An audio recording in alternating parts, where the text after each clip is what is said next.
একোখনকৈ scooty Banikanta Kakati merit award হিচাপে দিবৰ বাবে সিদ্ধান্ত লৈছে।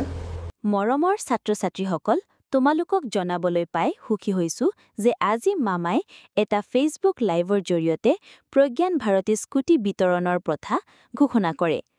আজি আমাৰ কেবিনেটে এইবাৰৰ উচ্চতৰ মাধ্যমিক পৰীক্ষাত 80 নম্বৰ বা তাতোকৈ ততোধিক নম্বৰেৰে সৈতে উত্তীৰ্ণ হোৱা ছাত্ৰ-ছাত্ৰীসকলক একোখনকৈ scooty Banikanta Kakati merit award হিচাপে দিবৰ বাবে সিদ্ধান্ত লৈছে।